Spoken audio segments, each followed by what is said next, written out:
नमस्ते दोस्तों, ये आप देख सकते हैं हमारा सेकेंड वीडियो आ चुका है। इसके पहले ऑलरेडी मैंने एक वीडियो अपलोड कर दिया था।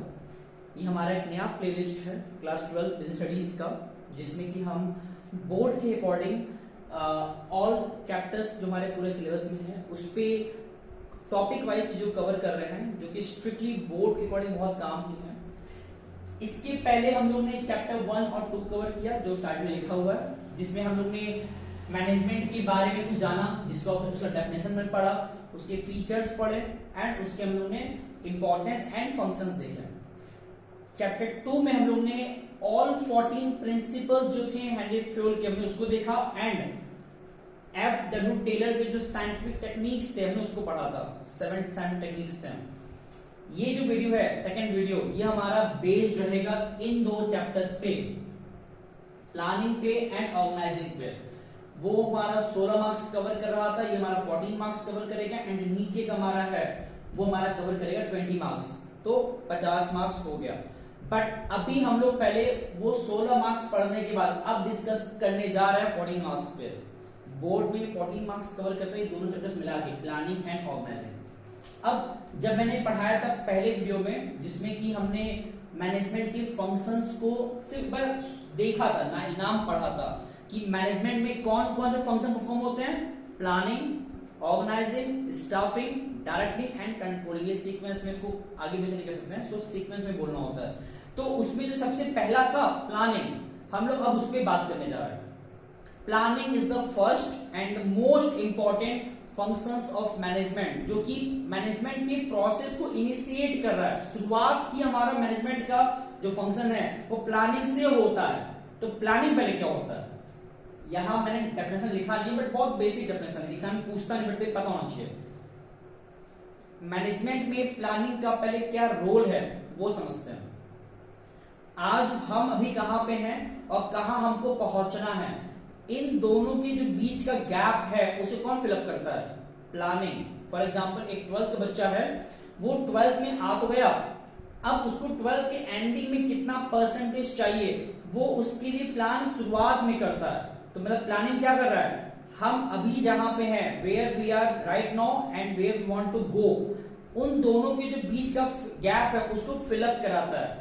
या इसको समझिए इस तरीके से भी कि हम जो पाना चाहते हैं ना, उसको हासिल करने के लिए एक जो पूरा रोड मैप होता है उसको जो हम बनाते हैं, उस रोड मैप को हम प्लानिंग कह सकते हैं। ठीक, where we are and where we want to reach या where we want to go, जो उसके बीच का एक पूरा गैप होता है उसको प्लानिंग फिलअप कराता है। जैसे घर बनना होता है तो घर बनने के लिए क्या होता है ना, एक मैप बनता है, नक्शा जिसको बोलते हैं, जिसके बिहाफ पे घर बनना शुरू होता है। तो मतलब उस घर के बनने के लिए जो सबसे प्रायर होता है वो क्या होता है, मैपिंग होता है, जिसके बदौलत उस घर के बनने में कोई रुकावट नहीं आता। उसी प्रकार मैनेजमेंट के कोई भी एक्शन तभी बेस्ट वे में हो सकता है जब वो प्लान्ड वे में हो रहा हो। ऐसा कहा भी जाता है कि जो बच्चे टॉप करते हैं, जो बच्चे अच्छा रिजल्ट पाते हैं ना, उनका जो पढ़ाई लिखाई है वो एक प्लान्ड वे में हो रहा होता है। और जो बच्चे अच्छा मार्क्स नहीं पाते हैं, जिनको आप फेल कह सकते हो, बट हम मानते हैं अच्छा नहीं पढ़ते, तो वो बेसिकली इसलिए ऐसा होता है उनके साथ क्योंकि वो अनप्लान्ड वे पढ़ते हैं। जितना हमारा कोई भी काम प्लानिंग से हो रहा होता है, उतना उस काम के पूरा हो जाने का संभावना, पॉसिबिलिटीज बढ़ जाता है, पूरा हो जाने की संभावना बढ़ जाता है। तो इसलिए प्लानिंग हमारा मैनेजमेंट का सबसे पहला और इंपॉर्टेंट प्रोसेस में से एक है। पहला भी है और इंपॉर्टेंट भी है, क्योंकि वो हमारे अदर फंक्शंस को प्रमोट करेगा, उसको इनिशिएट करेगा, उसके लिए डायरेक्शन तैयार करता है। ठीक, अब सवाल है कि प्लानिंग होता कैसे है। कोई मैनेजमेंट का जो पूरा ये टास्क है, जो उसमें प्लानिंग पहला टास्क है, पहला फंक्शन है, तो कोई पर्सन प्लानिंग कैसे करे। अगर हमें प्लानिंग करना है, मतलब अपनी बात हम करते हैं कि अगर हमें 12th में अच्छा मार्क्स पाना था तो हमें उसके लिए किस तरीके से साल भर मेहनत करना चाहिए था, उसके लिए प्लानिंग कैसे बनाना चाहिए था, प्लानिंग कैसे करना चाहिए था, उसकी प्रोसेस होता है। और यहां मैंने 7 पॉइंट लिखा है। एग्जाम में क्या होगा, अगर लकी हुए कि ये ऑल 7 प्रोसेस एक साथ पूछ देगा, बट ऐसा होता बहुत कम है मोस्टली। अब क्वेश्चन ऐसे बन जाता है, बोल देगा कि जो स्टार्टिंग के 4 फंक्शन उसको बताइए, या फिर जो चौथा फंक्शन है यहां से लेके लास्ट तक के पूरा फंक्शन एक्सप्लेन करिए, या फिर ऐसे बोल देगा एक देगा, केस स्टडी बोल देगा कि इस केस स्टडी में कौन सा प्रोसेस वॉयलेट हुआ है या कौन से प्रोसेस की बात किया है। तो अगर हमें प्रोसेस पूरा याद है, हर एक पॉइंट अच्छे से क्लियर है, तो कॉन्सेप्ट पता है, तो वहां पे हम आराम से उस प्रोसेस को लिख पाएंगे या बता पाएंगे। तो पहले समझिए पूरा ये प्रोसेस है क्या, तो इसको देखिए।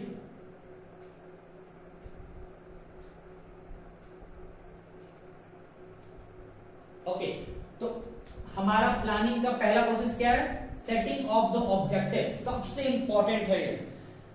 किसी भी प्लानिंग का सबसे पहला टास्क क्या होता है, अपने ऑब्जेक्टिव को सेट करना। हम पाना क्या चाहते हैं, हासिल क्या करना चाहते हैं, उस ऑब्जेक्टिव को सेट करना, that is the our first step. इसको अगर कनेक्ट करें अपने पढ़ाई लिखाई से, एक बच्चे को सबसे पहले ये फिक्स करना चाहिए कि उसको पाना क्या है, कितना पाना है। अगर उसने टारगेट रख लिया कि मुझे 90% अचीव करना है, तो वो उसकी प्लानिंग का सबसे पहला पार्ट हो गया, मतलब उसने अपना ऑब्जेक्टिव सेट कर दिया। याद होगा आप लोग को, यही सेम जो पहला स्टेप था वो FW टेलर ने भी कहा था कि अपना एक सेटिंग जो स्टैंडर्ड है उसको फिक्स करिए, क्या पाना क्या चाहते हैं, क्या आपका हासिल आपको करना है।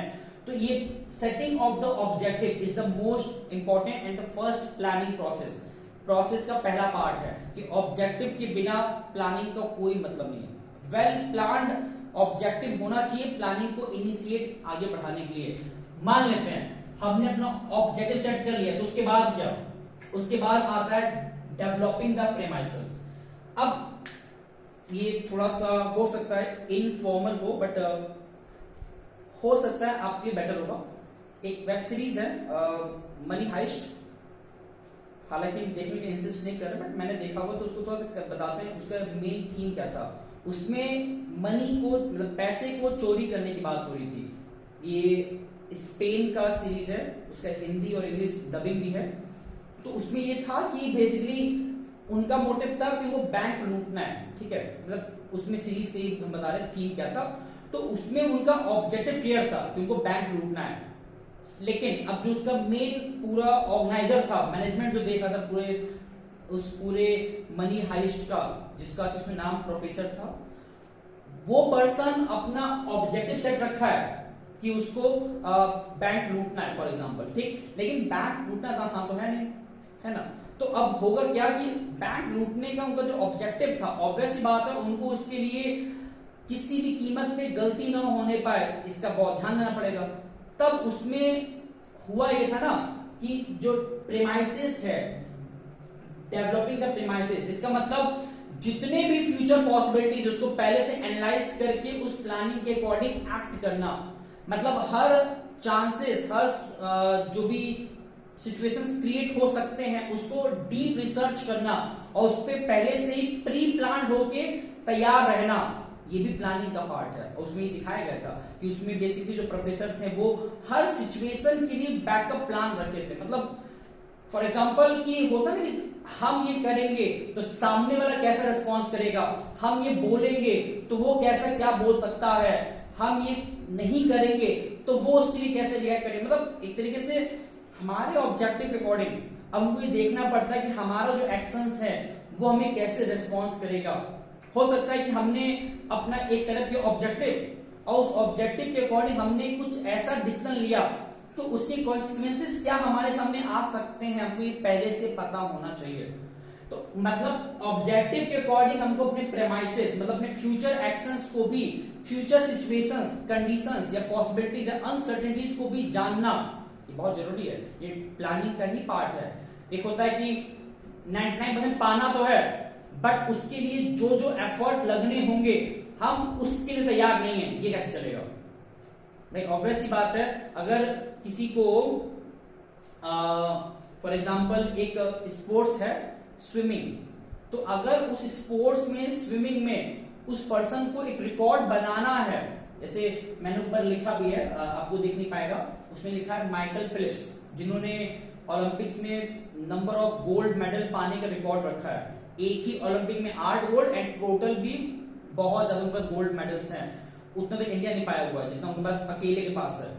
तो वो इसलिए कर पाए थे क्योंकि उन्होंने अपने ऑब्जेक्टिव के साथ साथ अपने जो भी पॉसिबिलिटीज थे, फ्यूचर एक्शन, उसको उन्होंने बहुत क्लियर रखा था और उसमें उन्होंने काम किया था, मेहनत किया था। तो इसका मतलब ऑब्जेक्टिव के बाद हमको अपने फ्यूचर पॉसिबिलिटीज को भी समझना पड़ता है, जो कि उस प्लानिंग को पूरा करवाने में सपोर्ट करता है। अब होगा क्या, हमने अपने ऑब्जेक्टिव सेट कर लिया, प्रेमाइसेस भी सेट कर लिया कि वो चीज कैसे अचीव होगा, उसके लिए जो जो पॉसिबिलिटीज लगेगा। अब मेन आता है कि हमारे पास तरीके कितने हैं, और मैंने बताया था उसमें एफ.डब्ल्यू. टेलर के टेक्निक में, जिसका नाम क्या था, मेथड स्टडी, जहां हमने देखा था कि भाई किसी भी काम को करने के बहुत मेथड्स हैं, तो उसमें से बेस्ट मेथड को चूज करना, दैट इज उनका टेक्निक था। तो यहां वही है, हमारे पास जितने भी मेथड्स हैं, ऑल्टरनेटिव किसी भी चीज को अचीव करने के लिए, उस ऑब्जेक्टिव को अचीव करने के लिए बहुत सारे, तो उन ऑब्जेक्टिव्स को लिस्टिंग करना, ये हमारा पहला टास्क, तीसरा स्टेप है, लिस्टिंग द वेरियस या आइडेंटिफाइंग द वेरियस ऑल्टरनेटिव्स। फिर उस आइडेंटिफिकेशन में से हो सकता है उस ऑब्जेक्टिव को पूरा करने के लिए मेरे पास 10 तरीके हैं, तो हमने लिस्टिंग कर लिया, आइडेंटिफाई कर लिया, उन 10 को भी इवेलुएट करना कि उन 10 का क्या क्या अपने प्रोज एंड कॉन्स हैं, कैसे इवेलुएट होगा, उन 10 पे काम करके 10 को इंप्लीमेंट किया जाए, मतलब नॉट इंप्लीमेंट, 10 पे ट्रायल लिया जाए, देखा जाए, परखा जाए, उसको एक कोशिश किया जाए, उसको देखा जाए इसमें क्या हो रहा है, कैसे हो रहा है। 10 पे काम करने के बाद ना हम ये जान पाते हैं, उसको इवेलुएट कर पाते हैं कि किसका क्या सिचुएशंस है, कौन सा ऑल्टरनेटिव हमें कैसा रिटर्न दे रहा है, उसको देख सकते हैं, रिसर्च कर सकते हैं, और फिर उस इवेल्युएशन के बाद उसको सेलेक्ट करना, मतलब आउट ऑफ 10 हो सकता है कि हमें एक मेथड बेस्ट लगा, तो उसको फिर क्या करना, सेलेक्ट करना उस बेस्ट एक को, मतलब बेस्ट मेथड को, बेस्ट ऑल्टरनेटिव को, और फिर उसको इंप्लीमेंट करना अपने ऑर्गेनाइजेशन में, एंड लास्ट को फॉलो करना। तो मतलब प्लानिंग इतना सिंपल है ना, मतलब ऑर्गेनाइजेशन में प्लानिंग का जो प्रोसेस बड़ा सिंपल है। पहला क्या था, एक ऑब्जेक्टिव सेट करना, दूसरा क्या था, उस ऑब्जेक्टिव के लिए जो जो हमारे फ्यूचर अजम्पशंस हमको मानने पड़ते हैं, या जो भी हमारे फ्यूचर अनसर्टेनिटीज है, उसको हमको डीप रिसर्च के तौर पे एनालाइज करना, समझना पड़ता है, ताकि उसके अकॉर्डिंग अपना एक्शन आगे डिसाइड कर सके। तीसरा क्या था, जो भी ऑल्टरनेटिव लगेंगे उसको अचीव करने के लिए उसको लिस्टिंग करना, उन तमाम ऑल्टरनेटिव्स को लिस्ट करने के बाद उसको इवेलुएट करना, उन इवेल्युएशन के बाद उनमें से बेस्ट को सेलेक्ट करना, और बेस्ट को सेलेक्ट करने पर उसको इंप्लीमेंट करना और उसको फॉलो करना। तो ये प्लानिंग का प्रोसेस है। 7 पॉइंट हैं, उसको याद रखना है, ताकि एग्जाम में पॉइंट तो कम से कम ना भूले पाए, और प्रोसेस मोस्टली एग्जाम में आ जाता है, तो कम से कम याद तो है। अब एक सवाल आता है कि हम प्लानिंग करते क्यों हैं, इसका इंपॉर्टेंस क्या है। जो भी इंपॉर्टेंस हम लोग ने पढ़ा था मैनेजमेंट है ना, इंपॉर्टेंस बहुत हद तक वही सब इंपॉर्टेंस घूम फिर के सब में आएगा, मतलब प्लानिंग में भी आएगा, ऑर्गेनाइजिंग में आएगा, स्टाफिंग में आएगा, डायरेक्टिंग में, सब में आता है। क्यों? क्योंकि भाई ये सब तो उसी का पार्ट है ना, तो हम चाहे तो इन्हीं सब का जो इसका इंपॉर्टेंस था वो इन जगह पे ले सकते हैं, कोई गलत नहीं होगा, लेकिन फिर भी अगर थोड़ा सा सेपरेटली पढ़ना हो, इंडिविजुअली सबका इंपॉर्टेंस अलग अलग, तो भी देख सकते हैं। जैसे बिकॉज ऑफ प्लानिंग हमको एक डायरेक्शन मिलता है, हमको पता होता है कि क्या करना है, कैसे करना है, क्या नहीं करना, मतलब एक पूरा एक रोड मैप रहता है, जिससे कि हम विदाउट डायरेक्शन काम नहीं करते, एक डायरेक्शन में काम करते हैं। उसके बाद जो रिस्क है, जो अनसर्टेनिटीज है, वो घट जाता है, मतलब पॉसिबिलिटीज ऑफ लॉस या possibilities of non happening of event वो डिक्रीज हो जाता है, संभावना बढ़ जाता है हमारे सक्सेस का जब प्लानिंग से काम कर रहे होते हैं। फिर वेस्टेज या ओवरलैपिंग घट जाता है, मतलब नुकसान नहीं होता, बिकॉज सब चीज प्लानिंग से हो रहा है, तो नुकसान कैसे होगा। थर्ड लास्ट, इनोवेटिव आइडियाज को बूस्टअप प्रमोट मिलता है। क्यों? क्योंकि प्लानिंग क्या होता है ना, हम क्रिएटिविटी करते हैं, सोचते हैं, कुछ नया देखते हैं कि अब कैसे क्या करें, उसको और बेहतर कैसे करें। तो प्लानिंग बेसिकली क्रिएटिविटी को, आइडियाज को, इनोवेशन को अपलिफ्ट करता है, डिसीजन मेकिंग को बढ़ाता है, हम सही डिसीजन ले पाते हैं, राइट डिसीजन। वो ऐसा इसलिए पाता है बिकॉज हम प्लानिंग से काम कर रहे होते हैं। अनप्लान्ड पर्सन हमेशा गलत डिसीजन लेता है, क्योंकि वो सिचुएशन अकॉर्डिंग काम कर रहा होता है। बट अगर प्लान्ड पर्सन है ना, तो वो हमेशा एक तरीके से कर रहा है, सिस्टमैटिक वे में कर रहा है, तो उसके नुकसान का, उसके गलत डिसीजन चांसेस बढ़ जाते, चांसेस घट जाता है, वो गलत डिसीजन नहीं लेता है। And last point, controlling. ये जो लास्ट स्टेप है मैनेजमेंट का, कंट्रोलिंग वाला काम अच्छे से हो पाएगा जब हम प्लानिंग को अच्छे से किए होंगे। तो प्लानिंग बेसिकली स्टैंडर्ड बनाता है, उस स्टैंडर्ड का सपोर्ट मिलता है कंट्रोलिंग टाइम। मतलब कंट्रोलिंग क्या होता है ना, चीजों को मैच करना कि हमने जो बनाया वो क्या कितना बना। तो जस्ट इमेजिन यहां पे क्या हो रहा है कि जो हमारा प्रेजेंट परफॉर्मेंस है उसको मैच करते हैं प्लान परफॉर्मेंस से। तो प्रेजेंट परफॉर्मेंस तो यहां मेजर कर लेंगे, बट जो प्लान परफॉर्मेंस है कि कितना होना चाहिए था वो तो यहां डिसाइड हुआ है ना प्लानिंग में। तो प्लानिंग में हमने क्या किया, क्या हासिल करना है वो डिसाइड किया, यहां पे क्या हासिल हो गया। तो इन दोनों में कंट्रोलिंग में क्या फायदा था कि इनके पास वो रहता है स्टैंडर्ड जो हमने प्लानिंग में बनाया था, ताकि वो यहां पे मैच कर और मैच करने के बाद डेविएशंस को देख पाए। तो इमेजिन करिए अगर इनके पास वो प्री अज्यूम्ड स्टैंडर्ड ना हो तो क्या वो मैच कर पाएंगे, डेविएशन देख पाएंगे? नहीं। तो इसीलिए प्लानिंग क्या करता है ना कि वो सपोर्ट करता है कंट्रोलिंग को। हालांकि इसका उल्टा भी होता है, कंट्रोलिंग भी सपोर्ट करता है प्लानिंग को, वो बताएंगे यहाँ पे जब पढ़ाएंगे relationship between planning and controlling. But फिलहाल इंपॉर्टेंस ना बहुत था, इंपॉर्टेंस भी ध्यान देना है, एग्जाम पूछता है डायरेक्टली भी और इनडायरेक्टली भी, प्लस इसकी लिमिटेशंस भी आ सकते हैं बट उतना वो रेलेवेंट नहीं है। तो खाली लिमिटेशन बहुत सिंपल है कि बहुत रिजिड होता है या फिर बहुत कभी कभी ये डायनेमिक में काम नहीं करता, फ्लेक्सिबल नहीं होता, पैसा बहुत लगता है, समय बहुत लगता है, ठीक है, इससे बहुत बेसिक लिमिटेशंस है। प्लानिंग में इसके अलावा टॉपिक्स बहुत सारे हैं मुझे पता है, लेकिन ये दो हेडिंग्स खासकर इंपॉर्टेंट थे, मैं इसको डिस्कस किया। प्रोसेस एकदम इंपॉर्टेंट है, ठीक। अब आते हैं नेक्स्ट, दैट इज ऑर्गेनाइजेशन। यहां आपको पढ़ना है 3 headings, process, structure and decentralisation. पहले बात करते हैं प्रोसेस की, बट उसके पहले डेफिनेशन क्या लिखा है, organising is a process of defining and grouping the activities of the enterprise and establishing the authority relationship amongst them।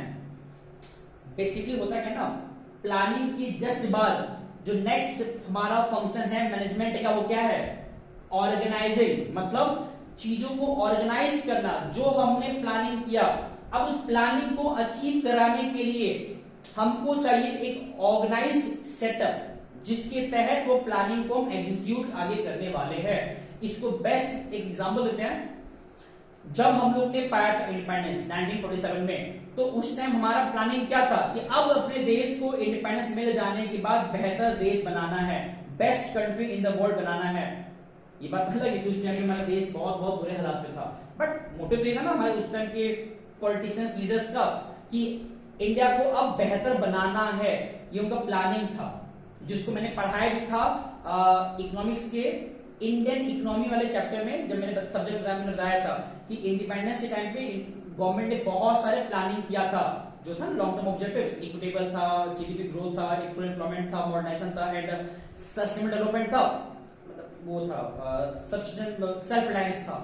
तो उसी प्रकार गवर्नमेंट ने, आपको याद होगा, इंडिपेंडेंस मिलने के बाद प्लानिंग तो बहुत कर लिया, बट उस प्लानिंग को कैसे एग्जीक्यूट करें बेस्ट वे में, हमारा रिटर्न अच्छा मिले हमको, कैसे होगा। तब उस टाइम गवर्नमेंट ने तुरंत इलेक्शन नहीं कराया, तुरंत काम का शुरू नहीं किया। सबसे पहले उन्होंने किस पे काम किया, संविधान बनाया, कॉन्स्टिट्यूशन बनाया, जिसके हिसाब से हमारा पूरा देश चलेगा आगे चल के।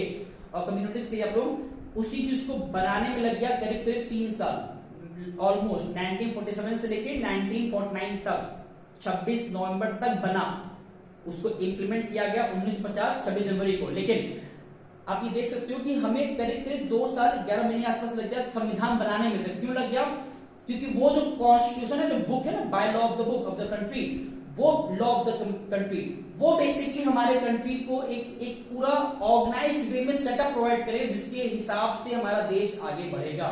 उसमें सब कुछ लिखा रहेगा कि किसको क्या रोल मिलेगा, कौन क्या काम करेगा, किसके पास क्या अथॉरिटीज है, पावर्स है, डेजिग्नेशंस है, किसके क्या रेस्पॉन्सिबिलिटीज होंगे, ये सब कुछ वेल डिफाइंड उस बुक के अंदर, सब कुछ। हाँ, उसमें अमेंडमेंट होता है, चेंजेस गवर्नमेंट करता है समय समय पे एज पर सिचुएशन, लेकिन वो बुक तो एक तरह यूनिवर्सल है ना, जिसमें बातें लिखा है जो हमारे देश के हर एक एक्शंस को डिटरमाइन या फिर तरह से फिक्स करा रहा है।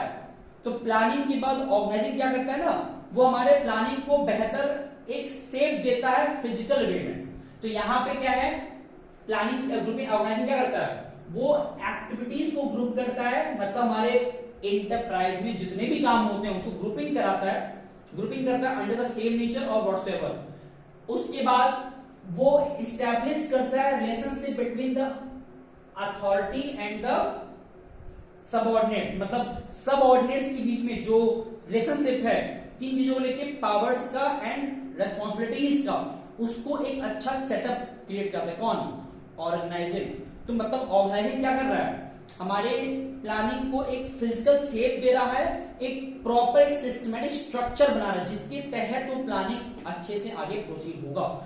मैनेजमेंट का जो फर्दर प्रोसेस है वो तभी हो पाएगा जब ऑर्गेनाइजिंग अच्छे से हो रहा है। इसको एक और एग्जांपल लेते हैं, बात करते हैं। एक स्कूल है, हमारा मोटिव एक स्कूल बनाने का, ये मेरा प्लानिंग है, ठीक, तो प्लानिंग पार्ट हो गया।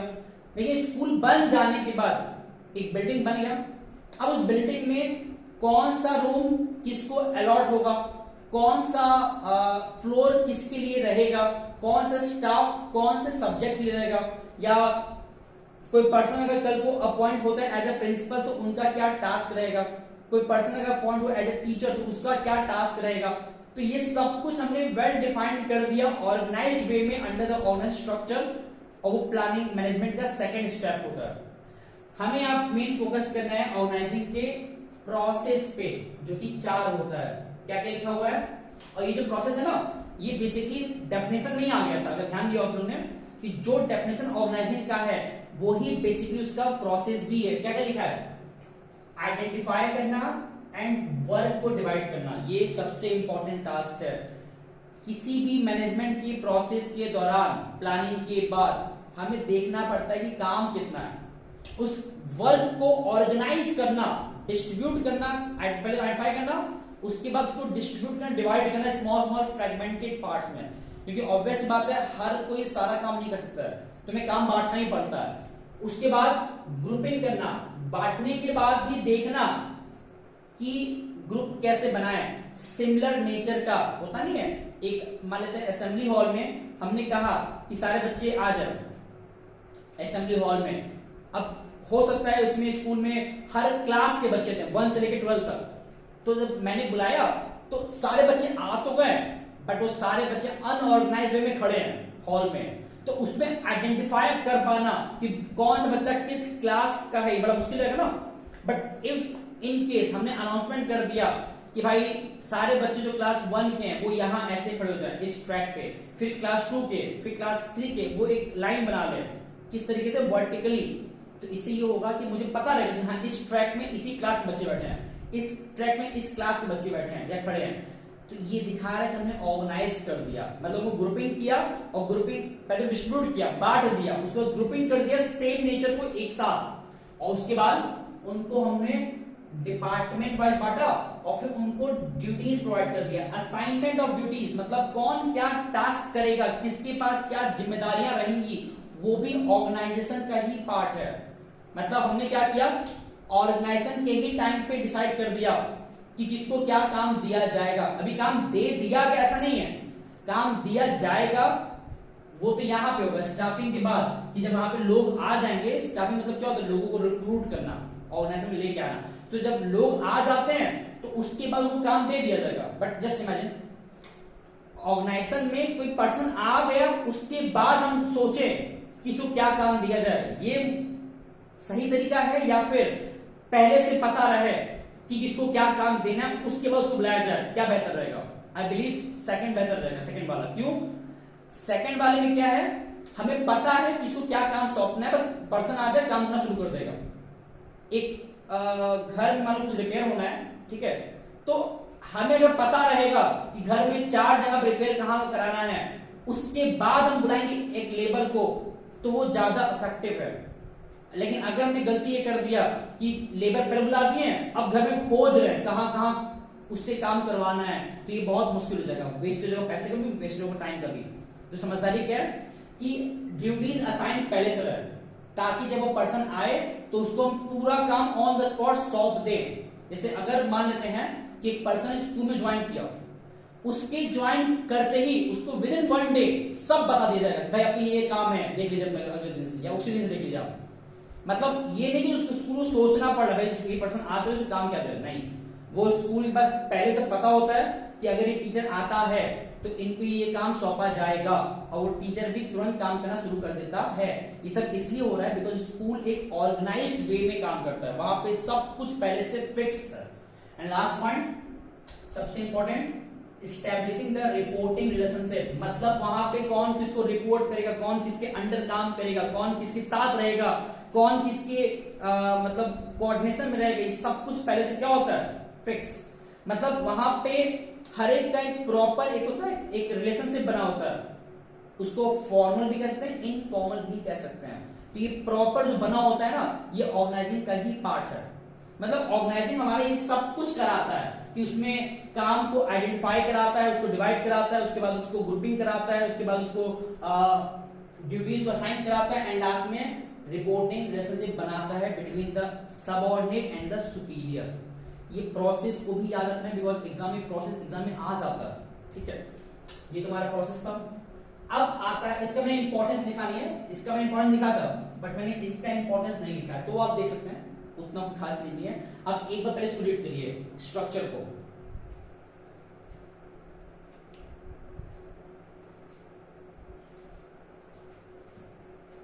ओके, अब हम बात करने जा रहे हैं ऑर्गेनाइजेशन स्ट्रक्चर का। किसी भी मैनेजमेंट की प्रोसेस के दौरान जब हम बात करते हैं सेकंड स्टेप का, that is organisation structure, organising मतलब उसमें एक सिस्टम के तहत काम हो रहा होता है। मतलब किसी भी ऑर्गेनाइजेशन में एक स्ट्रक्चर होता है, एक वेल सेट ऑफ एक पूरा चेन होता है जिसके अकॉर्डिंग वहां पे काम हो रहा होता है। तो किसी भी ऑर्गेनाइजेशन में दो स्ट्रक्चर होता है, या तो वहां पे हो रहा होगा फंक्शनल या दूसरा डिविजनल। बीते 2 सालों में ये दोनों एग्जाम में आया हुआ है, कभी तो ये कभी तो ये, तो दोनों को पता होना चाहिए ताकि एग्जाम में जब अगर आता है तो गलती ना होने पाए। और इसके बेस्ड केस स्टडीज में मोस्टली आता है। अब जो बच्चे होते हैं ना, गलती मोस्टली क्या करते हैं, वो इसको आइडेंटिफाई नहीं कर पाते हैं कि दोनों में किसकी बात क्वेश्चन में कह रहा है। होता बहुत सिंपल है, जब हम कोई स्ट्रक्चर, जब हम कोई ऑर्गेनाइजेशन स्ट्रक्चर बनाते हैं एज पर फंक्शन के बेसिस पे, तो उसमें क्या बोलेंगे, फंक्शनल स्ट्रक्चर, लेकिन फंक्शनल ऑर्गेनाइजेशन स्ट्रक्चर। लेकिन जब हम कोई स्ट्रक्चर बनाते हैं एज पर प्रोडक्ट के बेसिस पे, प्रोडक्ट मतलब गुड्स की बात हो रही है, उसको हम कहते हैं डिविजनल ऑर्गेनाइजेशनल स्ट्रक्चर। एक एग्जांपल लेते हैं, टाटा ग्रुप की बात करेगा फिर से वैसे एग्जांपल, तो वो बहुत सारे सेक्टर्स में है, जैसे कि टेलीकॉम में भी है, टेक्नोलॉजी में भी है, कार मैन्युफैक्चरिंग में भी है, गुड्स प्रोडक्शन में भी है, रिटेल शॉप में भी है। मतलब उनका बहुत सारे कैटेगरी जहां जब वो इन्वॉल्व है, लेकिन सबका नेचर अलग अलग है। जैसे अगर वो कार में है तो कार का नेचर अलग है, अगर वो सॉफ्टवेयर में तो उसका नेचर अलग है ना। तो मतलब उनका वर्क फील्ड तो अलग अलग है। तो उन्होंने क्या किया होगा, उन्होंने अलग अलग फील्ड के लिए अलग अलग ऑर्गेनाइजेशन स्ट्रक्चर बना दिया होगा, है ना। तो क्योंकि उनके लिए प्रोडक्ट अलग अलग है, हो सकता है कि जैसे बात करें पतंजलि का, तो वो बहुत सारे सेक्टर्स में है, फूड्स में भी है, मेडिसिन में भी है। तो उनका क्या होगा ना कि मेडिसिन का अलग डिपार्टमेंट होगा, फूड्स का अलग डिपार्टमेंट होगा। कल को अगर मान लो क्लॉथ में आ जाए तो क्लॉथ का अलग डिपार्टमेंट होगा, कल को चले जाए कॉस्मेटिक्स में तो उसका अलग डिपार्टमेंट होगा। तो जब हम प्रोडक्ट के बेसिस पे अपने डिपार्टमेंट को बनाते हैं, व्हाट इज डिपार्टमेंट, वही जो था ना ग्रुपिंग ऑफ द वर्क, कि सिमिलर नेचर के वर्क को एक जगह पे लाके रख देना, दैट इज डिपार्टमेंटलाइजेशन या डिपार्टमेंटल अंडरटेकिंग। तो होता क्या है ना, जब हम प्रोडक्ट के बेसिस पे अपने स्ट्रक्चर को बनाते हैं, दैट इज डिविजनल स्ट्रक्चर। जैसे एक कंपनी है, वो डील कर रहा है एक तरफ मैन्युफैक्चरिंग में, मैन्युफैक्चरिंग ऑफ शर्ट या क्लॉथिंग, एक तरफ डील कर रहा है मैन्युफैक्चरिंग ऑफ मेडिसिन पे, एक तरफ डील कर रहा है मैन्युफैक्चरिंग ऑफ फूड आइटम्स पे। तो cosmetic, clothing, medicine, food items सब अलग अलग है ना। तो ऐसे केस में वो जो ऑर्गेनाइजेशन है वो बेसिकली डिविजनल स्ट्रक्चर को फॉलो कर रहा है, ये माना जाएगा। फिर फंक्शनल भी क्या होता है, फंक्शनल भी क्या होता है कि वो उसमें प्रोडक्ट एक ही रहेगा, उस एक प्रोडक्ट के अंदर में जो बहुत सारे फंक्शंस हो रहे हैं हमने फंक्शन के अकॉर्डिंग डिपार्टमेंट बना दिया। जैसे फॉर एग्जांपल अगर मैंने एग्जांपल लिया एक कॉस्मेटिक का, तो एक कॉस्मेटिक पूरा एक ग्रुप है जिसमें बहुत सारे प्रोडक्ट आ सकते हैं, बट कॉस्मेटिक पूरा बड़ा सा हेडिंग है। अब उस कॉस्मेटिक में ऑब्वियस सी बात है उस फॉर्म के अंदर, उस ऑर्गेनाइजेशन के अंदर कॉस्मेटिक सामान अगर बन रहे हैं तो उस कॉस्मेटिक सामान के बनने के टाइम पे बहुत सारे फंक्शन हो रहे होंगे, जैसे कि प्रोडक्शन फंक्शन हो रहा होगा, मार्केटिंग हो रहा होगा, फाइनेंस हो रहा होगा, है ना, या एक तरह सेलिंग हो रहा होगा। तो ये तमाम हमारे फंक्शनल एक्टिविटीज हो रहे हैं उस कॉस्मेटिक प्रोडक्ट को बनाने के लिए उस ऑर्गेनाइजेशन के अंदर में, वो हो जाएगा फंक्शनल स्ट्रक्चर। इसमें एक ही प्रोडक्ट रहता है, बट उस एक प्रोडक्ट के अंदर में जो बहुत सारे फंक्शंस हो रहे हैं, प्रोडक्शन, डिस्ट्रीब्यूशन, फाइनेंस, मैनेजमेंट, ये क्या बोलते हैं, सेल्स, ये सारे जो हमारे हैं ना उस एक प्रोडक्ट के अंदर में, वो होता है फंक्शनल। बट जब मोर देन वन प्रोडक्ट रहे और हर प्रोडक्ट के अलग अलग डिपार्टमेंट्स हो जाए, कॉस्मेटिक का अलग डिपार्टमेंट, तो उसके अंदर बहुत सारे फंक्शंस, मेडिसिन का अलग डिपार्टमेंट, उसके अंदर बहुत सारे फंक्शन, तो अगर ऐसे बना दिया जाता है वो होता है डिविजनल, वो होता है फंक्शनल। एग्जाम में क्या आएगा, हमसे क्या देगा आइडेंटिफाई करने के लिए, तो दोनों का बेसिक जो मीनिंग था पहले वो क्लियर रखिए। फंक्शनल में एक ही प्रोडक्ट, उसके अंदर बहुत से फंक्शंस। डिविजनल में मोर देन वन प्रोडक्ट और हर प्रोडक्ट के अलग अलग डिपार्टमेंट्स। अब हमसे एग्जाम में क्या कर देगा, आइडेंटिफाई करने के बाद इन दोनों का मेरिट पूछ देगा। इसका मेरिट क्या है, अंडर फंक्शनल हमको मिलता है स्पेशलाइजेशन फंक्शनल लेवल पे। इसका मेरिट क्या है, यहां मिलता है specialisation but under product basis पे, मतलब यहां पे हम स्पेशलाइज्ड होते हैं under function structure, functional level पे होते हैं, और यहाँ पे प्रोडक्ट लेवल पे होते हैं। दोनों सेम पॉइंट है बट फर्क उनके नेचर अकॉर्डिंग। इसका और मेरिट क्या है, इसमें डुप्लीकेशन नहीं होता, मतलब इसमें गलतियां नहीं होती हैं, क्योंकि यहाँ पे क्या होता है हर किसी को अपना अपना काम पता होता है, मतलब डुप्लीकेशन नहीं हो पाता है, एफिशिएंसी बढ़ जाता है, काम करने का तरीका, कॉस्ट कम लगता है, वेस्टेज कम होता है, टाइम पे होता है काम, तो ये होता है अंडर स्पेशलाइजेशन या फिर अंडर फंक्शनल। कंट्रोल बेहतर हो पाता है। यही 4 पॉइंट आप भी एग्जाम में लिख के हो, ऐसा नहीं कह रहा। बिजनेस में यही तो बहुत बहुत ज्यादा खास बात है, ये सब्जेक्ट कंप्लीटली सब्जेक्टिव है। मतलब एक होता है जैसे मैंने बताया था इकोनॉमिक्स वाले केस में कि वहां मैक्रो बहुत हद तक ऑब्जेक्टिव होता है कि जो है वही लिखना हो, वहां हम हेर फेर नहीं कर सकते। इंडियन इकोनॉमी सब्जेक्टिव था कि जो पूछ रहा है उसको हम अपने लैंग्वेज में लिख सकते हैं। जिसका भी सवाल आया था ना, अगर आपको याद होगा कि सस्टेनेबल डेवलपमेंट कैसे किया जाए, तो उसके बहुत तरीके हैं, जो जितना तरीका जानता अपना लिख ले उसको मार्क्स मिलेगा। एम्प्लॉयमेंट कैसे जनरेट करे, बहुत तरीके हैं, तो जो जितना जानता है वो लिखो, कोई दिक्कत नहीं, मार्क्स मिलेगा। उसी प्रकार बिजनेस में भी है, यही 4 हमको लिखना हो ऐसा जरूरी नहीं है। मेरिट्स बहुत सारे होते हैं, हम अपने अकॉर्डिंग उसको रीसफल्ड करके लिख सकते हैं। जो भी पॉइंट लिखे वो रेलेवेंट रहे, इररिलेवेंट ना रहे कम से कम, बट लिखने मार्क्स मिल जाता है। व्हाट इज डीमैट्रिक्स का क्या है, पहला कॉन्फ्लिक्ट। क्यों कॉन्फ्लिक्ट होता है, क्योंकि बिटवीन द फंक्शनल जितने फंक्शंस हैं, प्रोडक्शन का है, फाइनेंस का है, जैसे जो प्रोडक्शन वाले हैं वो बार बार चाहेंगे उनको अधिक पैसा मिले फाइनेंस वालों से, जो फाइनेंस वाले वो बार बार चाहेंगे ज्यादा सेल हो ताकि कमाई हो, जो सेल्स वाले वो चाहेंगे ज्यादा प्रोडक्शन हो, जो प्रोडक्शन वाले वो चाहेंगे ज्यादा मार्केटिंग अच्छे हो। तो मतलब इन सब के बीच में आपस में से कॉन्फ्लिक्ट रहता है, हालांकि होना नहीं चाहिए मोस्टली होता है। तो ये ड्रॉबैक है कि अंडर द वेरियस फंक्शंस यहाँ पे प्रॉपर कोऑर्डिनेशन देखने को नहीं मिलता कभी कभी, एंड दे आर इनफ्लेक्सिबल, वो जल्दी चीजों को अडॉप्ट नहीं कर पाते as per the situation, as per the change, क्योंकि उनके बीच में तो अच्छा कोऑर्डिनेशन तो है नहीं, तो वो जो होता है इनफ्लेक्सिबिलिटी वहां दिखता है mostly. And last accountability fix करना बड़ा मुश्किल होता है, क्योंकि मान लेते हैं अगर गड़बड़ हुआ फाइनेंस में, वो क्यों एक्सेप्ट करो, कहते हैं कि फाइनेंस वाले मान लेते हैं गड़बड़ हुआ फाइनेंस में, वो बताएगा नहीं, वो कहेगा भाई नहीं गलती हमसे नहीं हुआ, गलती हुआ प्रोडक्शन वाले से, वो कहेगा गलती हुआ सेल्स वाले से, वो कहेगा गलती हुआ मार्केटिंग वाले से, तो वो एक दूसरे पे टाल देंगे उस चीज को, वो अपना जिम्मेदारी खुद ही ले पाते हैं या लेते नहीं है। मतलब अकाउंटेबिलिटी फिक्स करना बड़ा मुश्किल होता है अंडर फंक्शनल स्ट्रक्चर, क्योंकि वहां पे हर कोई एक दूसरे पे टाल देगा कि उसकी वजह से हुआ, उसकी वजह से हुआ, तो ये ड्रॉबैक में आ जाता है।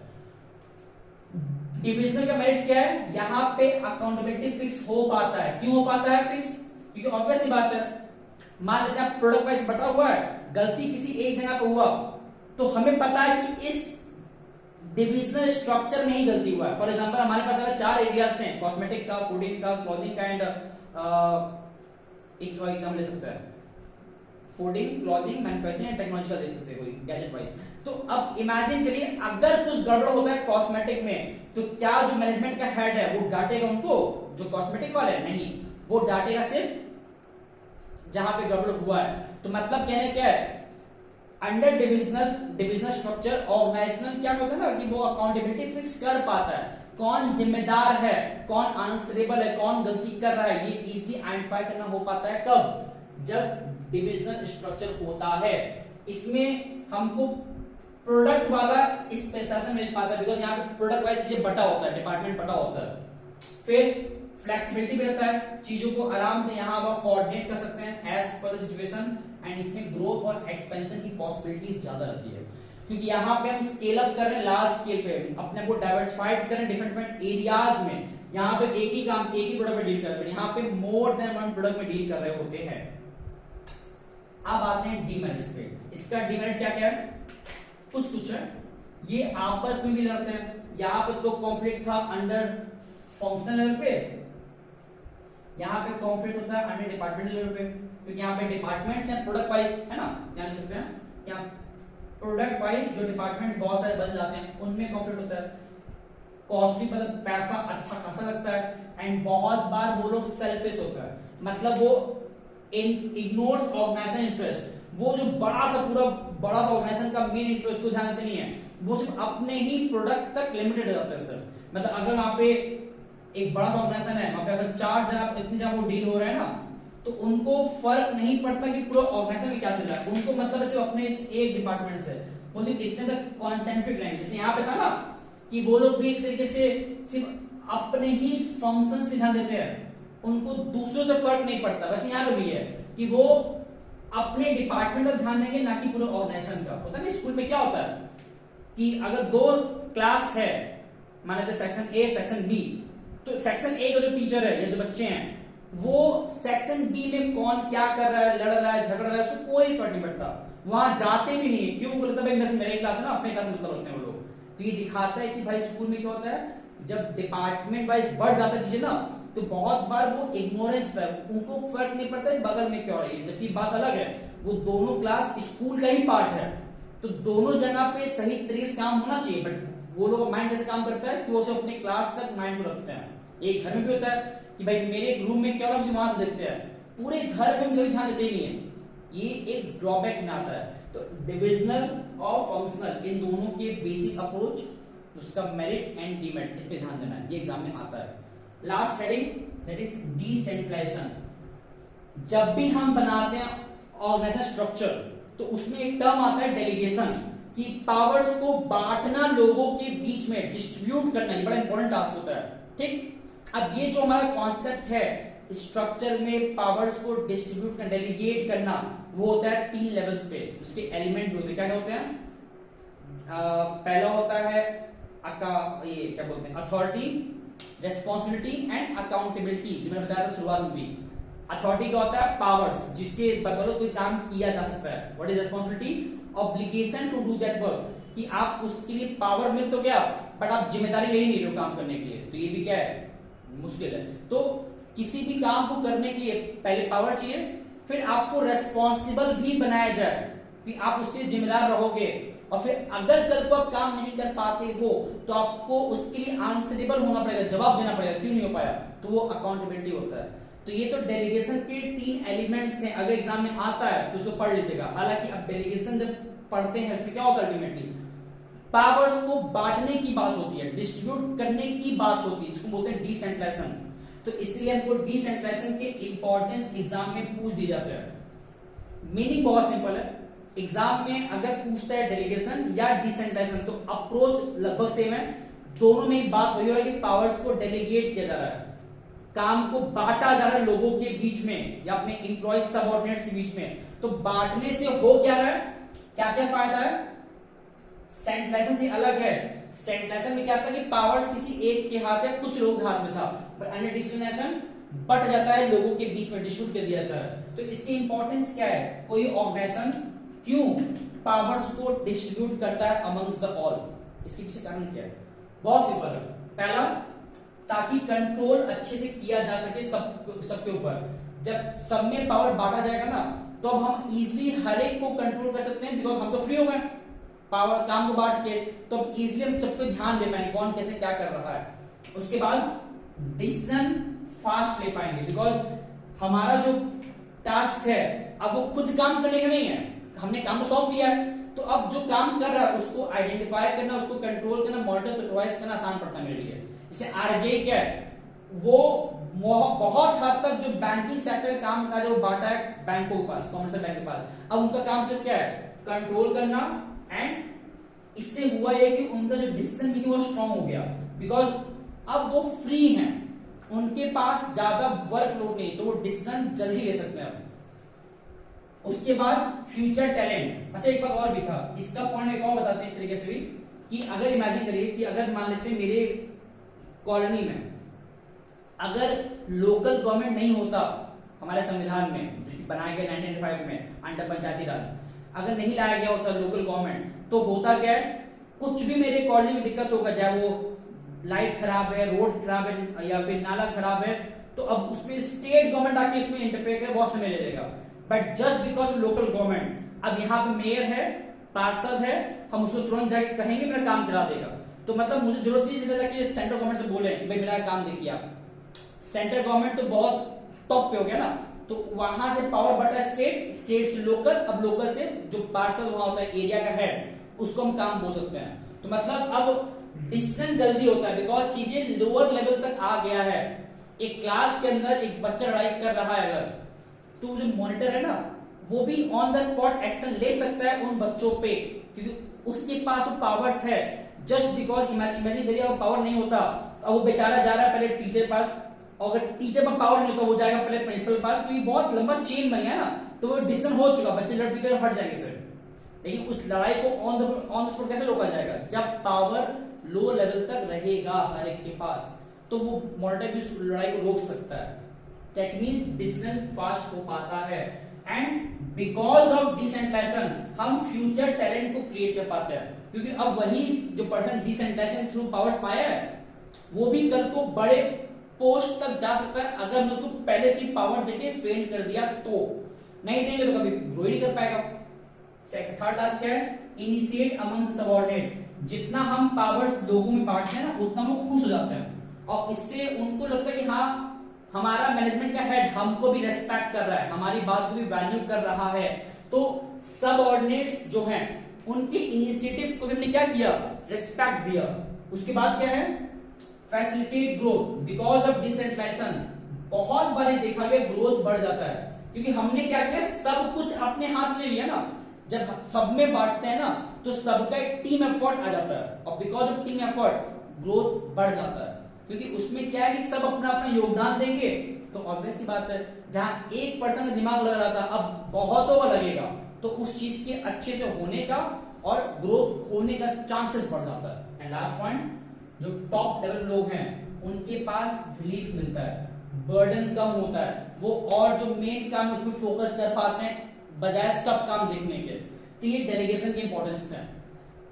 एग्जाम के कॉन्टेक्स्ट में जितना डिस्कशन मैंने किया है, ये चार चार चैप्टर्स का, management, secretary management, principles, planning and organising, इन चार चैप्टर्स के पूरे टॉपिक जो मैंने वहां बोर्ड पे लिखा है, मैनेजमेंट का definition, features, functions, importance, principles of management का handful principle, 14 principles and apt techniques, उसके प्लानिंग का प्रोसेस, इंपॉर्टेंस, ऑर्गेनाइजिंग का decentralisation, process and structure. Structure में दो था, फंक्शनल एंड डिविजनल।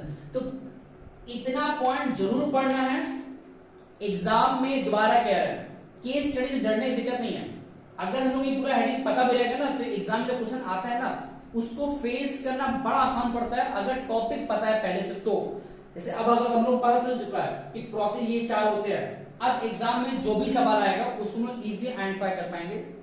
मेरा कोशिश रहेगा टॉपिक्स कवर करने के बाद क्वेश्चंस भी थोड़ा डिस्कस करें कि एग्जाम में क्वेश्चन कैसे दिया जाएगा एंड कैसे लिखेंगे, उसको भी डिस्कस करेंगे टॉपिक खत्म होने के बाद। अभी हमारा सेकंड वीडियो था, जो इसके बाद का वीडियोस आएगा वो स्टाफिंग, डायरेक्टिंग, कंट्रोलिंग, एक साथ इन तीनों का रहेगा। उसके बाद हमें पार्ट ए है जो कि 50 मार्क्स का है, ये 16 मार्क्स चैप्टर 1 2, इसमें 3 भी रहता है बट 3 मैंने लिखा नहीं है। फिर 4 5 6 प्लानिंग से लेकर, सॉरी 4 5 प्लानिंग ऑर्गेनाइजिंग हमारा होता है 14 मार्क्स का। फिर स्टाफिंग से लेकर कंट्रोलिंग होता है हमारा 20 मार्क्स का। इतने पे काम किए तब 50 मार्क्स कवर होगा। अभी तक हम लोग कवर किए 30 मार्क्स का, तो 80 मार्क्स तो क्रॉस कर गए इन 2 वीडियोस में से। इसके और आगे बढ़ना है और दोबारा कह रहे हैं जो बच्चे कुछ भी नहीं पढ़े साल भर, प्लीज इट्स माय रिक्वेस्ट, वो इन टॉपिक्स को जरूर पढ़े जो मैंने यहाँ लिखा है। इसके बाद जब मिलेंगे नेक्स्ट वीडियो में तो चीजों को और आगे बढ़ाएंगे। एंड अभी हम टॉपिक कवर करा रहे हैं, टॉपिक को समझा रहे हैं, क्वेश्चन इसलिए लगवा रहे हैं बिकॉज हमें टॉपिक पहले पता होना चाहिए। ठीक, बुक से जरूर रीड करिए एक बार, बुक जो भी है एनसीईआरटी, संदीप गर्ग, पूनम गांधी, कोई दिक्कत नहीं, किसी भी किताब का एक्सरसाइज नॉट एक्सरसाइज पहले कंटेंट एक बार रीड करना है। जैसे मैंने बता दिया यहाँ पे इंपॉर्टेंस ये 5 है 6 हैं, इन इंपॉर्टेंस को, या अगर ये पॉइंट ना मिले बुक में कोई बात नहीं, आप अपने किताब से उसमें देखिए जो पॉइंट दिया हुआ उसको रीड कर लीजिए एक बार, ताकि वो जो हेडिंग है साथ में जो कंटेंट उसके जो एक्सप्लेनेशन वो तो माइंड में बैठा रहे। फिर एग्जाम में क्वेश्चन जब आएगा ना तो बिलीव मी क्वेश्चन इतना कॉम्प्लिकेट नहीं करता है। अगर हमें इंपॉर्टेंस पता है ना तो आज जो भी सवाल दिया रहे केस स्टडीज में उसको समझना कि इसमें क्या बोलना चाह रहा है वो आसान पड़ता है। तो मिलते हैं नेक्स्ट वीडियो में, आज इतना बहुत है। नेक्स्ट वीडियो रहेगा इन 3 चैप्टर्स का। इन 2 वीडियोस को अच्छे से देखिए एंड इट्स माय रिक्वेस्ट अपने उन दोस्तों तक जरूर इस वीडियो पहुंचाइए जो कि बिजनेस को भी ढंग से नहीं पढ़े हुए हैं चीजों को शुरुआत से, एंड एटलीस्ट वो इन चीजों को तो कम से कम जरूर पढ़ ले। मिलते हैं नेक्स्ट वीडियो में, तो आज भी इतना ही रहेगा। धन्यवाद, नमस्ते।